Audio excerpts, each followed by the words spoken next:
Welcome back to The Explainer. Today, we're jumping right into a deeply touching, universally relatable short story called Tom and Fur. Now, on the surface, yeah, it sounds like just a simple tale about a guy and the tree in his front yard. But as we unpack the source material today, you're going to see it's actually this profound exploration of human attachment. It digs into the inevitable pain of the changing seasons in our lives and, honestly, the really beautiful, unexpected ways we can find renewal. We're going to map out Tom's emotional journey step by step and see how a simple little sapling becomes this living monument to his family and ultimately a pretty incredible teacher of resilience. Okay, let's dive into this. Think about it. What actually happens when the child you built all your traditions around finally leaves home? It's a reality countless parents face, right? Yet it always feels completely unique and surprisingly painful when it hits you. I mean, you spend literally decades building your family's life, your holiday traditions, your daily routines, all around a child. But kids grow up, they leave, and suddenly the house and all those traditions that fill it just feel incredibly empty. This is exactly the emotional landscape our source material drops us into. And to really understand how our protagonist, Tom, navigates this massive shift, we gotta go back to the very beginning. Section 1. Growing Up Together. Right from day one, the lives of Tom's daughter Sarah and this fir tree are completely entwined. When Tom and his wife bring their newborn daughter home, Tom plants this fragile little fir sapling. And this isn't just, casual landscaping. It's a living, breathing symbol of his growing family. Fast forward to age 5, and Sarah is celebrating Christmas with this exact tree. They affectionately just call it Fur, and it acts as their slightly wobbly but deeply loved Christmas tree. By the time Sarah's 18 and packing up for college, that little sapling has exploded into a massive presence in their yard. For Tom, fur isn't just wood and pine needles anymore. It's a physical timeline of his daughter's entire childhood. Literally every inch of its growth is tied to a memory of Sarah. And as the tree grew, it really took on a life of its own. It provided this dense, comforting shade. The source notes that birds and squirrels moved right in, making fur their permanent home. It basically became its own vibrant mini ecosystem. And for Sarah, it was a total sanctuary. She'd sit under those massive branches just to read her books or even peacefully fall asleep in the shade. Picture this towering pillar of comfort right in their yard. It represents stability, warmth, and really, the absolute peak of Tom's happy family life.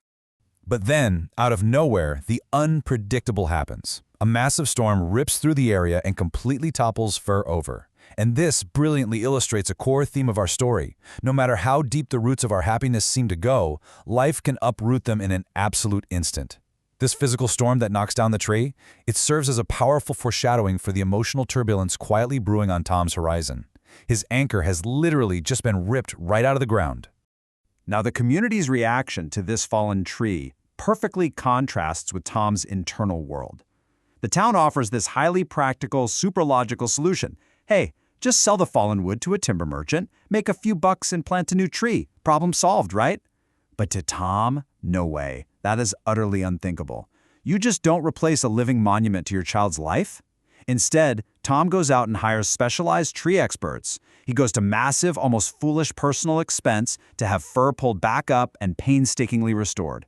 People in town think he's absolutely crazy for this, but Tom, he couldn't care less. He needs to save this tree because, subconsciously, he feels that saving the tree means preserving the memories of his daughter's childhood. It just proves how irreplaceable this emotional connection is to him. Which brings us to Section 2, The Empty Nest. When Sarah turns 19, she drops a total bombshell on Tom. She won't be coming home for Christmas. The source describes this moment perfectly. It says, "It was the first time that happened, and Tom realized over years that this would be the normal thing soon." Man, that hits hard. This isn't just about missing one single holiday.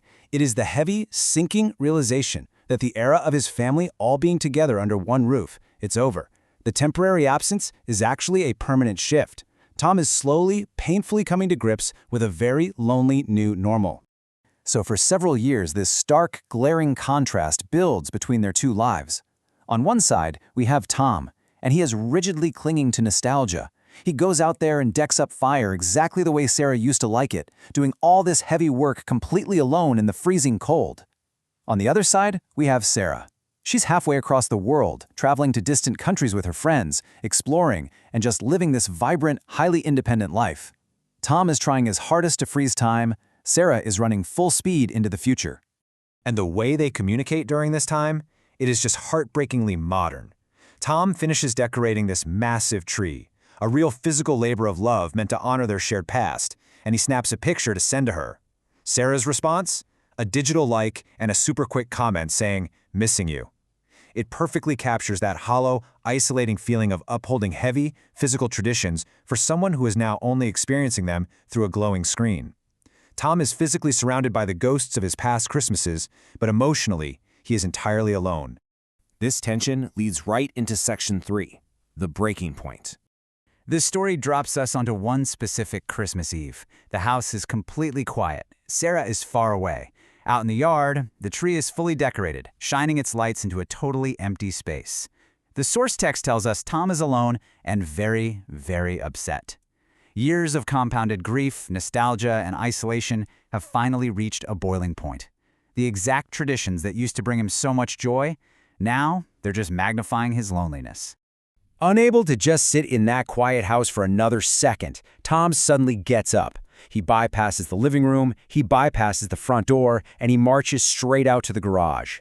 He is acting on pure, unfiltered emotional pain. He reaches for his tools, and he takes out a heavy axe. Just think about the sheer gravity of this moment. He is walking out into the freezing night, axe in hand, marching straight toward Fir. He is fully prepared to chop down the very tree he once spent a fortune to save. Why? Because it's become this painful mirror, constantly reflecting back the fact that his little girl is gone. He literally wants to cut the pain right out of his front yard. He raises the axe high and lands a massive, violent hit directly into the trunk of the tree. The sharp sound echoes in the cold air. But nature reacts instantly. The sheer physical impact of that strike violently shakes the upper branches, and suddenly a bunch of pine cones drop directly onto Tom's head and shoulders. And this physical interruption, it jolts him right out of his blind, destructive sorrow. Now, what's really interesting about this moment is how startled he is. Tom stops dead in his tracks, and he looks up. This fundamentally shifts his entire perspective. Instead of staring down into his own misery, Tom is forced to look up into the branches. And what does he see? He sees squirrels and birds waking up, looking right back down at him. He sees the bright, beautiful winter stars shining through the thick green foliage of the tree. In a flash, he realizes that Finn isn't just some dead monument to the past. It is completely teeming with life, right now, in the present moment. And that brings us to the absolute turning point of the text. As he looks up at the birds and the stars, the narrator notes this profound realization.